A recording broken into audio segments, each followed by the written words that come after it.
नाज़रीन अस्सलाम वालेकुम, मैं हूं इमरान वसीम। नाज़रीन, प्रोग्राम में एक तो आपको ये बताएंगे कि एक बड़ा फ़ैसला और अडयाला जेल में बानी तहरीक इंसाफ इमरान खान का घेरा तंग हो गया। अडयाला जेल में फ़िल्मी एक्शन की क्या ख़बर है और बानी तहरीक इंसाफ इमरान खान का बचना क्यों मुश्किल है, एक तो इस बड़ी ख़बर की डिटेल प्रोग्राम में आपके साथ हम शेयर करेंगे। जस्टिस मंसूर अली शाह की मखसूस नशिस्तों के लार्जर बेंच में शमूलियत, नए बेंच की तश्कील, जजेस में इख्तलाफात और लावा फट गया। ये नाज़रीन चंद अहम खबरें हैं जिनकी डिटेल इस वीडियो लॉग में आपके साथ हम शेयर करने जा रहे हैं। लेकिन प्रोग्राम का आगाज़ करने से पहले आपसे दरख्वास्त करेंगे कि चैनल को सब्सक्राइब कर लें, बेल आइकॉन का बटन प्रेस करें, वीडियो पसंद आए तो इसे लाइक और शेयर ज़रूर कीजिएगा। तो शाह साहब वाली ख़बर से अपने प्रोग्राम का आगाज़ करते हैं।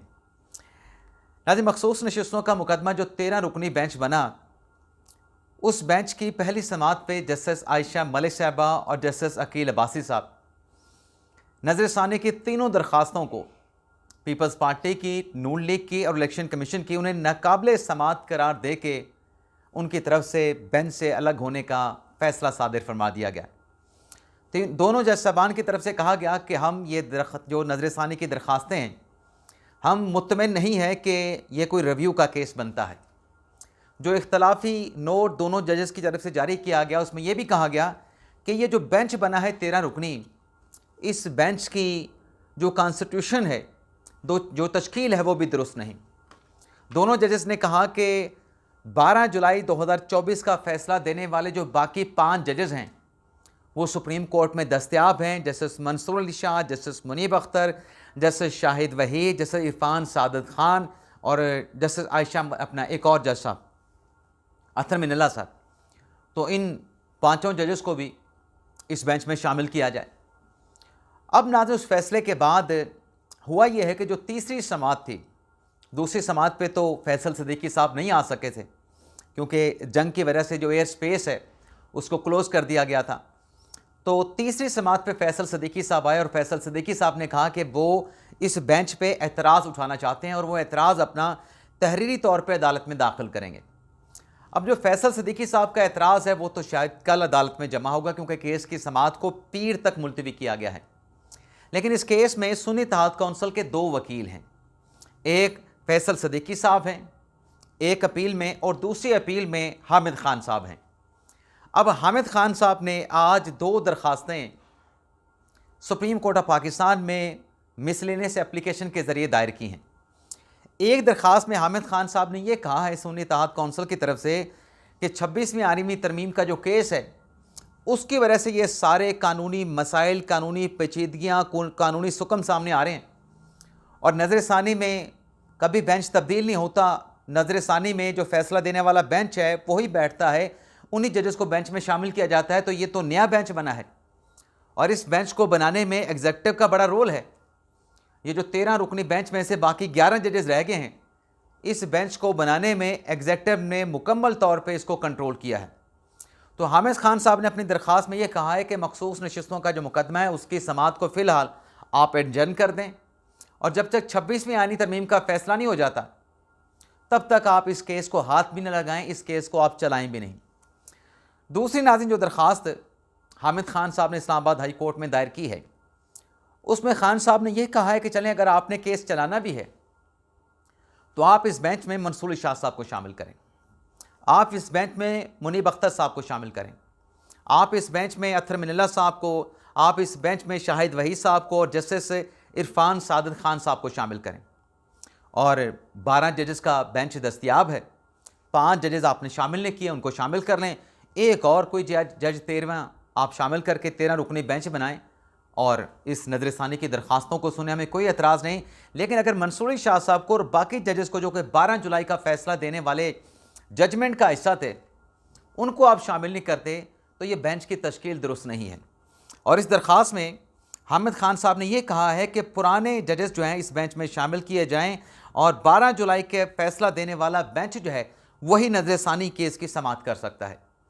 नाज़रीन, यहाँ पे मैं थोड़ा सा पॉज लूँगा और आपको ये बताना चाहूँगा कि ये जो पूरी कहानी है ना, ये मखसूस नशिस्तों वाला बेंच कैसे बना, मखसूस नशिस्तों का फ़ैसला कैसे सामने आया, पसे पर्दा क्या चल रहा था, हक़ाइक़ क्या थे, अंदर की कहानी क्या है।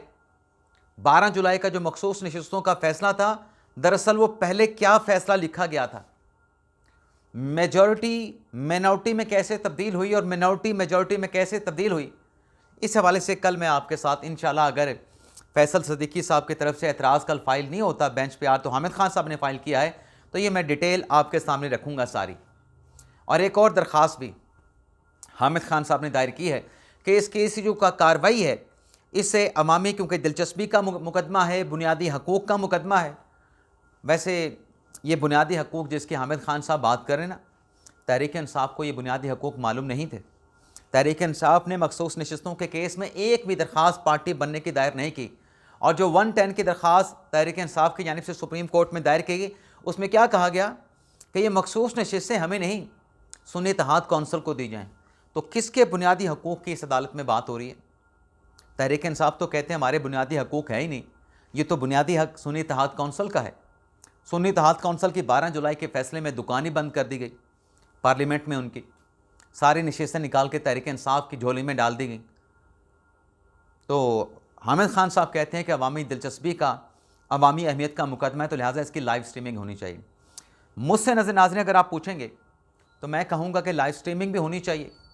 और बेशक जो 12 जुलाई वाला जो बेंच था, जिसने 8-5 के तनासब से फ़ैसला दिया था, जो कि पहले दूसरी साइड पे 8-5 का फ़ैसला था, काजी फाइलसा साहब की मेजॉरिटी थी, वो मिनॉरिटी में तब्दील हुआ, 8-5, 8 वाले 5 हो गए, 5 वाले 8 हो गए।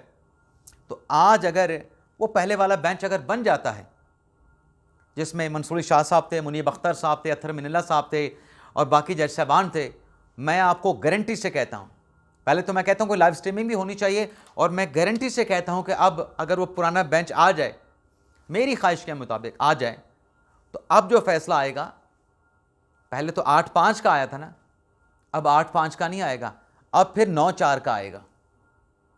क्योंकि आखिरी जो ख़त लिखा गया था इस्लामाबाद हाई कोर्ट के जजेस के मामले पे, वो 4 जजेस का ख़त था, वो 8 जजेस का ख़त नहीं था, वो 4 जजेस का ख़त था। बाकी कॉन्स्टिट्यूशन ऑब्लिगेशंस है, उसमें अब पुराने वाला बेंच बन सकता नहीं बन सकता, मैं उस पर कुछ नहीं कह सकता। अब नाज़रीन आ जाते हैं बानी तहरीक इंसाफ इमरान खान साहब वाली ख़बर पे। पहले तो नाज़रीन थोड़ा सा पस मंज़र आपके साथ हम शेयर कर लें कि अडयाला जेल में फ़िल्मी एक्शन या फ़िल्मी सीन की क्या ख़बर है और ख़ान साहब के लिए घेरा क्यों तंग हुआ है।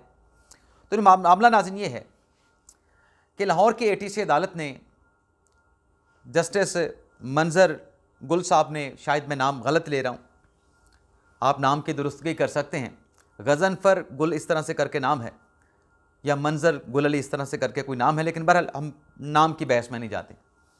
उन्होंने इमरान खान साहब के 3 टेस्ट करवाने का हुक्म दिया था। ये 2 दिन पहले फैसला दिया गया था, जिसमें इमरान खान साहब का पॉलीग्राफिक टेस्ट, इमरान खान साहब का फ़ोटोग्रामेट्री टेस्ट, इमरान खान साहब का वॉइस मैचिंग का टेस्ट। अब नाज़रीन वो जो रात फैसला सामने आया ATC अदालत लाहौर का, अब उसका 6 सफ़ात का तहरीरी ऑर्डर भी सामने आ गया है, 6 सफ़ात का तहरीरी फ़ैसला भी सामने आ गया है। अब उस फैसले में नाज़रीन जज साहब ने यह कहा है कि जो अडयाला जेल की इंतज़ामिया है, वो इमरान खान साहब के इन तीनों टेस्ट के अडयाला जेल में कंडक्ट करने के जो इंतज़ामात हैं, वो अडयाला जेल के अंदर किए जाएँ। असल ख़बर मैं अभी थोड़ी देर में आपको बताता हूँ। और उस फैसले में ये कहा गया है कि ये जब टेस्ट होगा, तीनों टेस्ट जब इमरान खान साहब के होंगे, ख़ास तौर पे फ़ोटोग्रामेट्री टेस्ट, तो इसका फ़ायदा मुल्ज़म इमरान खान को भी होगा, इसका फ़ायदा प्रोसिक्यूशन को भी हो सकता है। वैसे सोशल मीडिया पे ये बहस चल रही है कि इमरान खान साहब का ये जो फ़ोटोग्रामेट्री टेस्ट है, ये इमरान खान साहब का सादिक और अमीन का जो टाइटल है, वो सादिक और अमीन का टाइटल वापस लेने की कोशिश है। यानी वो पहले ही सोच लिया है कि फ़ोटोग्रामेट्री टेस्ट जो है, उसमें इमरान खान साहब झूठ बोलेंगे। भाई इमरान खान साहब अगर सादिक और अमीन है तो सच बोलेंगे, वो सच बोलेंगे तो मशीन बता देगी, और अगर नहीं सच बोलेंगे वो भी मशीन बता देगी। और ये जिस लैब ने टेस्ट करने हैं ना, वो कोई सियासी लैब नहीं है, वो पाकिस्तान की एक बड़ी अथेंटिक लैब है। जिसकी रिपोर्ट की दुनिया भर में ऑथेंटिसिटी है। ये कुछ सियासी पॉइंट स्कोरिंग के लिए, सियासी फ़ायदे के लिए ये जो लैब है इस्तेमाल नहीं होती। तो खातिर जमा रखें, इस लैब का जो भी टेस्ट होगा वो उसका आप बाहर से भी एग्जामिनेशन करवा सकते हैं। अब नाज़रीन, उसमें जज साहब ने कहा है कि ये जब टेस्ट होगा, तीनों टेस्ट होंगे, तो इमरान खान साहब पे लगे जो इल्ज़ामात हैं उनकी जो सच्चाई है वो सच्चाई जानने में मदद मिलेगी। यानी अदालत इमरान खान की बात कर रही है कि इमरान खान पे लगे इल्ज़ामात की सच्चाई जानने में ये टेस्ट मददगार साबित होंगे। और अदालत ने ये लिखा कि ये टेस्ट जो काबिल कदर शवाहिद हैं या जो बेकार शवाहिद हैं, यानी इन केसेस में 9 मई के जो 12 केसेस लाहौर के हैं उसमें शवाहिद काबिल कदर हैं या शवाहिद जो है वो नाकस हैं, बेकार हैं, झूठे हैं, उसका फ़र्क जानने की जो है ये एक बड़ी अच्छी कोशिश है। लेकिन आज इस फैसले में जज साहब ने एक और बात कर दी है, क्योंकि पहले जब इमरान खान साहब के 3 टेस्ट करने का फ़ैसला किया गया था तो इमरान खान साहब ने ये टेस्ट कराने से इनकार कर दिया था और शर्त खान साहब ने रखी थी कि मेरे साथ मेरे वकील मौजूद हों।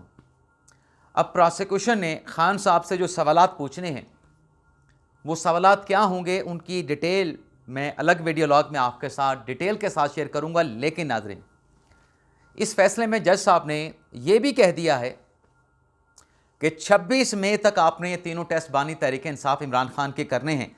यानी ये जो अदालत का फैसला है, इस फैसले के बाद अब 26 मई तक का अल्टीमेटम है, 26 मई की डेडलाइन है और घड़ी की जो सुइयां हैं वो चलना शुरू हो चुकी हैं, टक टक टक। और खान साहब का 26 मई तक प्रोसिक्यूशन ने अडयाला जेल में ये तीनों टेस्ट करने हैं, photogrammetry test, voice matching test और उसके साथ पॉलीग्राफिक टेस्ट। अब ये टेस्ट रुक नहीं सकते अनटिल अनलेस इमरान खान साहब के वकीला की तरफ से एटीसी अदालत के इस फैसले को अगर हाई कोर्ट में चैलेंज नहीं किया जाता। तो ये नाज़रीन खान साहब का जो घेरा है, मेरी राय के मुताबिक ये अगर टेस्ट हो जाते हैं तो खान साहब के लिए मुझे इसमें कोई अच्छी वाइब नहीं नज़र आ रही। गो के मैं ये कहूँगा कि खान साहब सच बताएं, सच क्या है, दूध का दूध पानी का पानी होना चाहिए। लेकिन ये मैं प्रोसिक्यूशन की तरफ से नहीं कह रहा कि वो कोई डंडी मारेंगे। जिसने डंडी मारनी है ना उसने एक्सपोज हो जाना है और उस मशीन ने सब कुछ बता देना है कि क्या डंडी मारी गई है। अब नाज़रीन आ जाते हैं जो जजेस के इख्तलाफात के मामले पे लावा फटा है। ये लावा फटने वाली जो बात है, जो लफ्ज़ है हमारे एक साफ़ी दोस्त ने इस्तेमाल किया था कि उसका नाम ही लावा पड़ गया। मामला नाज़रीन ये है कि इस्लामाबाद हाई कोर्ट में आज एक तौहीन अदालत केस की समाअत हुई है और वो समाअत की है जैसे सरदार इजाज़ इसाक साहब ने। और वो केस था इस्लामाबाद हाई कोर्ट के रजिस्ट्रार ऑफिस के जो डिप्टी रजिस्ट्रार हैं या एडिशनल रजिस्ट्रार हैं उनके खिलाफ कंटेम्प्ट का केस था। इस सिंगल बेंच में सरदार इजाज़ इसाक साहब ने तौहीन अदालत केस में इस बात पे हैरत का इजहार किया कि जो डिवीज़न बेंच है उसने कैसे मेरा अबूरी हुक्म जैसे सस्पेंड कर दिया इंट्रा कोर्ट अपील में। डिवीज़न बेंच के पास तो यह अख्तियार था ही नहीं। डिवीज़न बेंच तो अबूरी हुक्म को सस्पेंड नहीं कर सकता था। और फिर जज साहब ने कहा कि इस केस में जो है जो डिप्टी रजिस्ट्रार हैं या जो रजिस्ट्रार ऑफिस के जो अफसरान हैं, जज साहब ने कहा कि मैंने उनको तसल्ली दी थी कि आपके खिलाफ कोई कार्रवाई नहीं करूंगा, तो फिर आपने इंट्रा कोर्ट अपील क्यों दायर की? क्या आपको इंट्रा कोर्ट अपील दायर करने के लिए मजबूर किया गया? अब नाज़रीन सवाल ये पैदा होता है कि जिन रजिस्ट्रार ऑफिस के अफसरान के खिलाफ आप कंटेम्प्ट की कार्रवाई को इनिशिएट कर रहे हैं, तो सवाल ये पैदा होता है कि अगर आपने उनके खिलाफ कार्रवाई नहीं करनी तो फिर आप कंटेम्प्ट की प्रोसीडिंग क्यों कर रहे हैं? कंटेम्प्ट की प्रोसीडिंग करने का मकसद ये होता है कि जो सामने बंदा खड़ा है उसने कंटेम्प्ट की है, आप उसको पनिश करेंगे, लेकिन अगर आप उसके जवाब से सेटिस्फाइड हो जाते हैं आप उसके खिलाफ कार्रवाई नहीं करेंगे।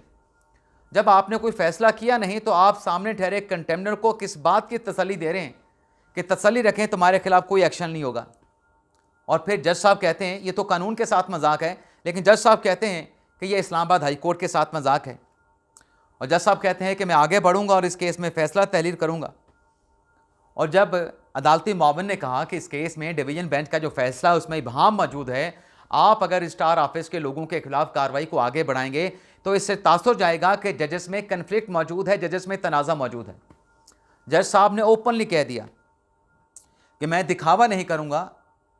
ये ऑब्वियस है कि जजेस के माबैन तनाज़ा मौजूद है। तो अगर कहीं तनाज़े की बात ओपनली नहीं हो रही तो आज कमरा अदालत में जज साहब ने, सरदार इजाज़ साहब साहब ने यह कह दिया है कि इस्लामाबाद हाई कोर्ट के जजेस में इख्तलाफात हैं और शदीद नौयत के इख्तलाफात हैं। वैसे नाज़रीन, मैं आपको ये ज़रूर बताना चाहूँगा कि कंटेम्प्ट के केस में हमने सुप्रीम कोर्ट में कई बार विटनेस किया है कि कंटेम्प्ट की कार्रवाई का आगाज़ हुआ, अदालत ने शोकास नोटिस जारी किया, उस शोकास नोटिस को, अब वो अबूरी आर्डर होता है शोकास नोटिस का, उसे ICA में चैलेंज कर दिया जाता है। तो इन्हें अदालत में अगर फ़र्ज़ जुर्म लगाने का फ़ैसला करे, उस फ़र्ज़ जुर्म लगाने के फ़ैसले को सुप्रीम कोर्ट में इंट्रा कोर्ट अपील में चैलेंज कर दिया जाता है। तो हमने तो ये प्रैक्टिस देखी है। लेकिन इस्लामाबाद हाई कोर्ट के जज सरदार इजाज़ साहब कहते हैं कि अबूरी आर्डर कंटेम्प्ट केस में चैलेंज नहीं हो सकता। लेकिन सुप्रीम कोर्ट में हमने कुछ उससे मुख्तलिफ प्रैक्टिस देखी है। इजाज़त चाहते हैं।